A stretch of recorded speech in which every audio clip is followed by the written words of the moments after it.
ભરૂચની જુમ્મા મસ્જિદ નો એક દ્વાર 700 વર્ષ બાદ બંધ, મસ્જિદની અંદરનું દબાણ પણ દૂર કરાયું હતું। लेकिन आपको 15 जून को हम सबको वहां पे इकट्ठा होना है, ज्यादा से ज्यादा मात्रा में इकट्ठा होना है।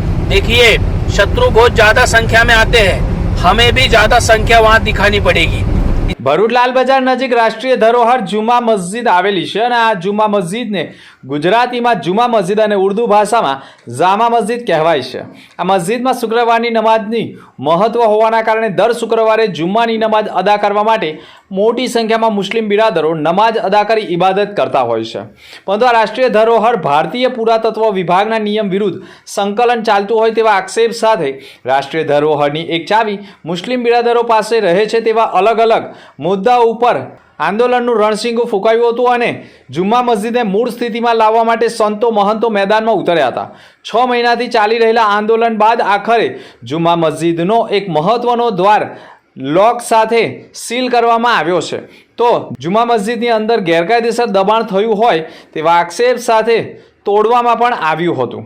છેલ્લા 6 મહિનાથી મહારાષ્ટ્રીયન ચક્રધર સ્વામીના અનુયાયીઓ અને મુક્તાનંદ સ્વામી સહિતના સંતો મહંતોએ જામા મસ્જિદને મૂળ સ્થિતિમાં લાવવા અને જુમ્મા મસ્જિદને જૈન મંદિર વિહાર તરીકે પ્રસ્થાપિત કરવા માંગ સાથે આંદોલન કરી રહ્યા હોય અને આગામી 15મી જૂનના રોજ પણ હજારોની સંખ્યામાં લોકો હોસ્ટેલ ગ્રાઉન્ડ ખાતે એકત્ર થઈ રેલી સ્વરૂપે નીકળી કલેક્ટર કચેરી ખાતે પહોંચી અત્યાર સુધી થયેલા સહી ઝુંબેશ, હસ્તાક્ષર સહિતના દસ્તાવેજો આવેદનપત્ર સાથે પાઠવનાર હોવાનું પણ મુક્તાનંદ સ્વામીએ કહ્યું હતું। જય શ્રી રામ। ઐતિહાસિક જૈન મંદિર શ્રી ચક્રધર સ્વામી રાષ્ટ્રીય ધરોહર સંરક્ષણ સમિતિના માધ્યમથી છેલ્લા 2-2.5 વર્ષથી આ વિષય પર જે સમાજ જાગરણથી માંડી અને સિદ્ધાંતિક એટલે નિયમ અનુસાર એનું સંચાલન સંરક્ષણ થાય એ ઉદ્દેશથી ઘણો બધો પ્રયત્ન થતો આવ્યો હતો। કલેક્ટરશ્રીને આવેદનથી માંડી, અનશનથી માંડી અને અન્ય કેટલાય કાર્યક્રમોનું આયોજન થયું। ઉદ્દેશ માત્ર એટલો જ છે કે આ રાષ્ટ્રીય ધરોહર છે, પુરાતત્વ વિભાગના અંતર્ગત આવનારી ધરોહર છે, તો જે પુરાતત્વ વિભાગના નીતિ નિયમો બધા જ અન્ય ધરોહરોને લાગુ પડે છે એ જ પ્રકારે આનું પણ લાગુ પડવું જોઈએ। પણ ક્યાંક 1909 થી આ ધરોહર પોતાના અંડરમાં આવ્યા છતાં પણ ત્યાં અનેકો વિષયો પર ત્યાં આગળ નીતિઓનો ભંગ થયો, નિયમોનો ત્યાં ભંગ થયો છે। પુરાતત્વ વિભાગના કર્મચારીઓની હાજરી હોવા છતાં પણ એનું કન્ટિન્યુટી ચાલુ રહી। એ ઉદ્દેશથી અમારે 2 દિવસ પહેલા પણ કલેક્ટરશ્રીને સમિતિના માધ્યમથી મળવાનું થયું, વિસ્તારથી વાત થઈ, ઈએસઆઈના અધિકારીઓને પણ ત્યાં ઉપસ્થિત કરવામાં આવ્યા હતા અને એમની સામે પણ જે કંઈ પણ વાત થયા પછી આગળ થોડા ઘણા કામો થયા હતા, પણ કેટલાક મહત્વના જે કામો હતા જે આજ દિન સુધી નહોતા થયા, જે આજે કઈક અંશે એની શરૂઆત થઈ છે અને એ શરૂઆત ક્યાંક ને ક્યાંક રાષ્ટ્રીય ધરોહરની સુરક્ષા અને સંરક્ષણ માટે થઈને એક પહેલ સારી છે।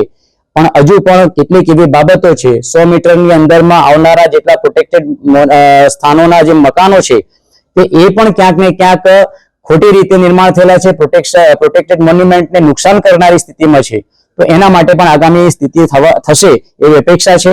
પણ ફરી એકવાર ઉદ્દેશ્ય માત્ર ને માત્ર રાષ્ટ્રીય ધરોહરનું સંરક્ષણ છે અને એ ઉદ્દેશની અંદર જે મૂળ આ ધરોહર જૈન મંદિર ચક્રધર સ્વામીની જન્મસ્થળી એ ઉદ્દેશને ક્યાંક ને ક્યાંક કેન્દ્રમાં રાખીને છે। સમાજ સમાજ મૂળ ઉદ્દેશને સમજે, જાણે અને નીતિઓનું પાલન કરાવવા માટે થઈને સમગ્ર સમાજ કાર્યક્રમોને સંમતિ આપે અથવા તો એમાં જોડાય, એ જ વસ્તુ ભારત માતા કી છે।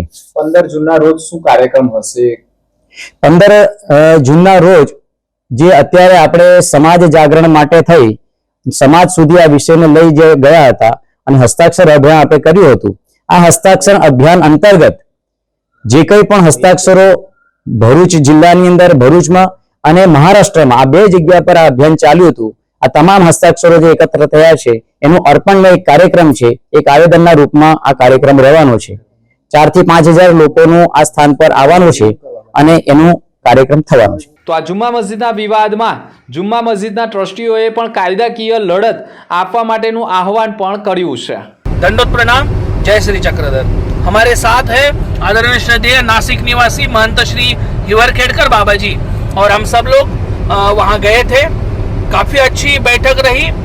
आने वाले दिनों में कैसी रचना होने वाली है उस विषय में चर्चा मंथन हुआ और आप सभी की जानकारी देना मेरा कर्तव्य है, इसलिए वीडियो के माध्यम से मैं आपको जानकारी दे रहा हूं। लेकिन आपको 15 जून को हम सबको वहां पे इकट्ठा होना है, ज्यादा से ज्यादा मात्रा में इकट्ठा होना है। देखिए, शत्रु बहुत ज्यादा संख्या में आते हैं, हमें भी ज्यादा संख्या वहां दिखानी पड़ेगी, इसलिए हम सबका टारगेट है हम सब वहां पे आए और वहां पे इकट्ठा हुए। दंडवत प्रणाम, जय श्री चक्रधर। जो आएंगे वो हमें संपर्क करें, व्यवस्था के लिए सब व्यवस्था वहां पे करने का हमने प्रयत्न किया है।